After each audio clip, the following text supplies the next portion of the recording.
waxaan sar leeyahay rooble haddii aad maanta u diyaariseen xamar inaad mar labaad ciidamad badbaado iyo bala soo gelisaan oo ciidankii kale ee magaalada joogay aad dagaal la gashaan dee ku taamilo qaado saaxiibka danay oo Puntland jooga oo maanta Boosaaso ka warwarsan dadkii ku dhintay iyo burburkii gaaray iyo culimadii masaajidda hortooda ku dhintay ee tafsiirada iyo akhriyeysay kutubta akhriyeysay iyo dadkii qaxay masaakiinta ahaa iyo hantida halka ku baaba'day oo maanta faruurta dhexda ka qanisan yahay farta dhexda ka qanisan yahay waxa weeye ku taamilo qaado adaana Ilaahay ku weydiinaya maanta haddana dadka Soomaalinimadu dhibaysoon baan kamid ah Soomaalinimada lagu tumanayo oo runtii gaal iyo muslim loo heshiiyay in la baabiyo iyo ididiladana qabnay oo kolba la duminayo taas ay soo toosinayso waxa la yaab leh madaxda dawladda loo doortay inay mas'uuliyadooda fahmaan bay ahayd ilaa ka ugu sareeya ilaa ka ugu hooseeya inay fahmaan bay ahayd ummadana ay u hogaamiyaan xagga jiritaanka quruxda badan iyo xornimada iyo dadnimada haddii laga qaadana dee xayawaan la dhaqanayaad noqonaysaa oo baddiisii lagu dulcunayo oo macdantiisii lagu dulcunayo oo beerihiisii lagu dulcunayo oo xataa dadkeennii laga yaabo in xalani lagu qasho oo keliyahooda la diro oo eerboorada maarata meesha ay leeyihiin UN laga dhoofiyo keliyahooda ayaa dhici karta sidii ninbah mar hore uu ku qaylinayay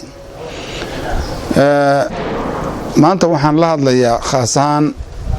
ninka walaalkay Rooble la yiraahdo oo runtii aan weynaa markii ugu horeysay Farmaajo doortay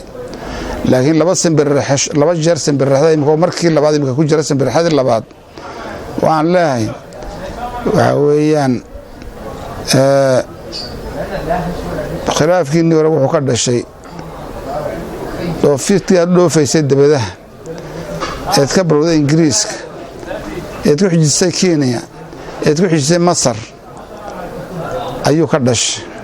oo intuba ay dhabarka soo taabteen oo ogeyn in lagula soo ballamay inaad ku galgalato dawladnimadaas sultan u qabato xitaa doorashooyinka laftooda mas'uulka laga dhigay oo maantana ay maarataanay meel ku dambeyn doonaan Ilaahay ogyahay meel ku dambeyn doonaan Ilaahay ogyahay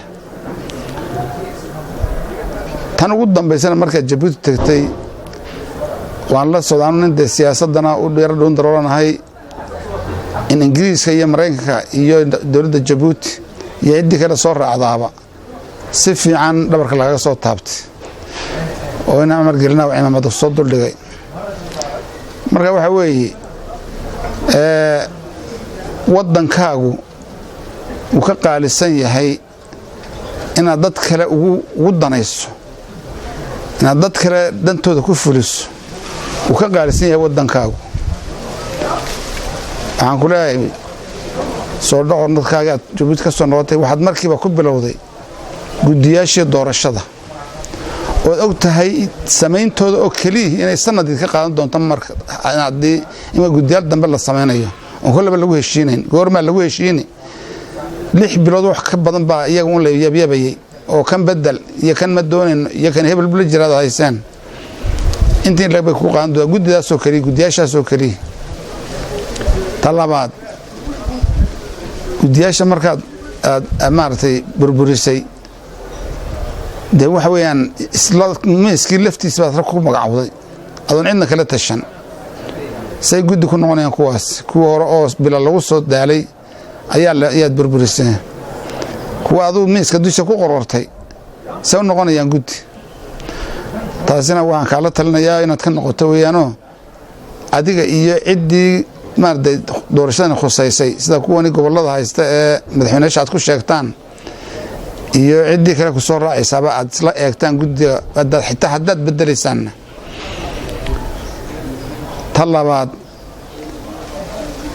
waxa weeye horta guddiga intaan ka bixin guddiga tirtirideedu waxay keenaysaa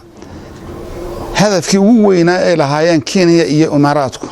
iyo cidda ka dambaysa ee reer galbeedkii oo ah in doorashadani kollaba qabsoomin waxa la yaab leh iyadoo Soomaaliya oo dhan og tahay doorashada in adiga oo roobla ah ra'iisul wasaare lagu wareejiyay iyo qoryahan madaxweynayaasha lagu sheegay ee gobolada horjoogayaasha ka ah in aad maartay hagaajisaan oo qabataan inay hadda maraysa heer ay dib burburto oo sidii Kenya ay doonaysay iyo Axmed Madoobi iyo maartay ay doonayeen iyo Imaaraadku iyo kuwa ka dambeeyay in hadda cagta saartay oo dib u burburayso waxa ka siya badan in burburka haddana farmaajo lagu eedeynayo oo ku eedeynaysiin waxa la yaab leh laakiin ummadda Soomaaliyeed haddii ayagu fahamkoodu ay u soconayo oo wax u arkayaan oo iyadna nasiib darro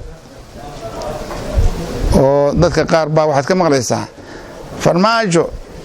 rasaasun buu afgarnaya filasfila Soomaaliya wax ka saarina rasaas baan ka saarina xamar dhixda uu ka leeyahay ninkaas de xamar baa أو كفانيا إنه فرماجة كسر صار الرصاص أو كسر صار مدحته يده لكن كما فكريه إن حمر بربريس إن صدّن ضمبو صدّن صنعوا ضمبين كبدن دجال لو يجري الدونه إن مدحي إذا مضى وضنك الله صوت وبري دريس الله صوت حري توتها الله صوت شيء قبيل كود أها حوج الدلك هاي أيد إن هذا خير لقد جا يدور تبع وحمر لوكال صفة يسود دجالمان حمر إلهي بعد لا دهرت حمر وحلا إلهي بعد لا ده هذه يدك مساكيت يكون ولا بقى إلهي بعد لدين وندين دعينا إلا بلاد كذا قبته وحن صلاحي حاجة قلبك الله بعد السبب يمكن حكسر عضي nin janna qayliyay oo ciidamada badda haysta oo maartaa dhulkii bal naga qaatay le oo xarumihii dhulkaan lahayn ciidamada badda bal la qaatay le waxaan u oran lahaa in kasto inay qayriyayna hayna cidii ay mas'uul ka ahay ama khusayso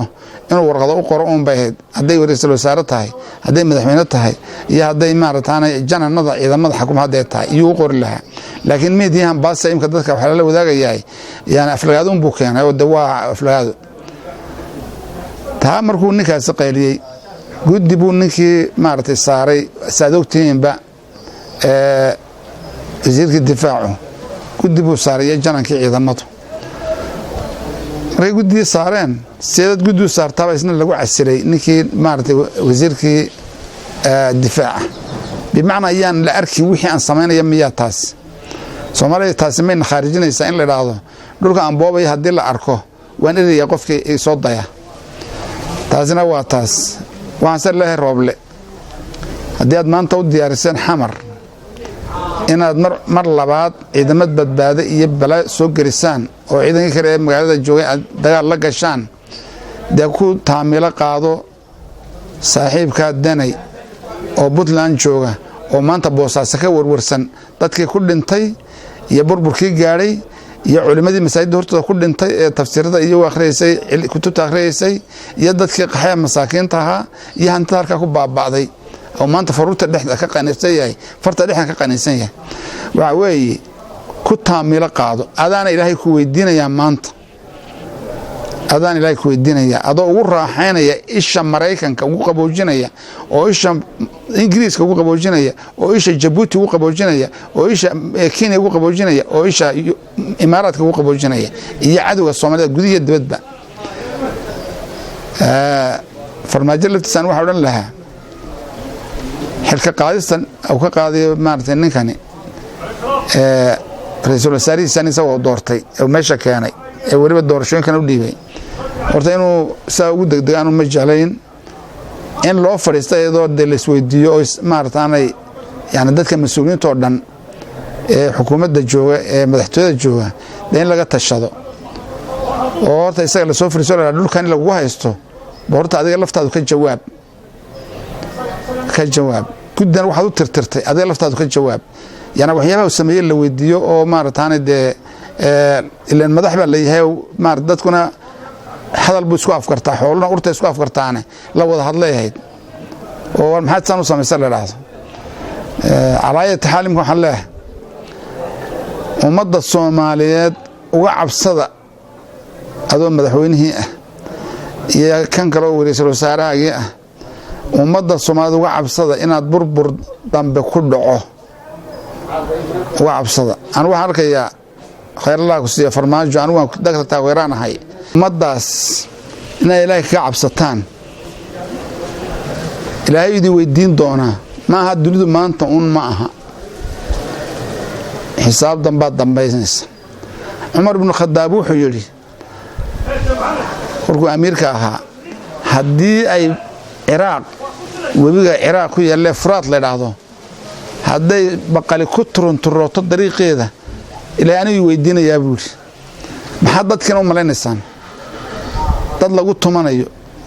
oo la leynayo oo la maartay la qixinayo oo ninkii madaxweynaha uu haasaa u galayo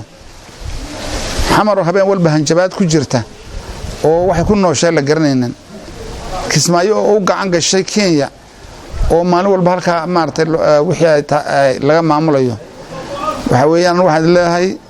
ummadani godkii bariyaad ka soo jiidaysay aan toojba lagu soo jiiday lahaa ayaa imka hadana qarkeedii la soo looga soo saaray ayaa hadda lagu sii riixaya si dib loogu dumiyo waxaan leeyahay godka Soomaaliyeed mar labaad yaan la ku duminin saad 30 sano oo dambe oo mugdi oo burcada uga badbaadaan wabillahi tawfiiq wa sallallahu ala sayyidina Muhammad wa ala alihi wa sahbihi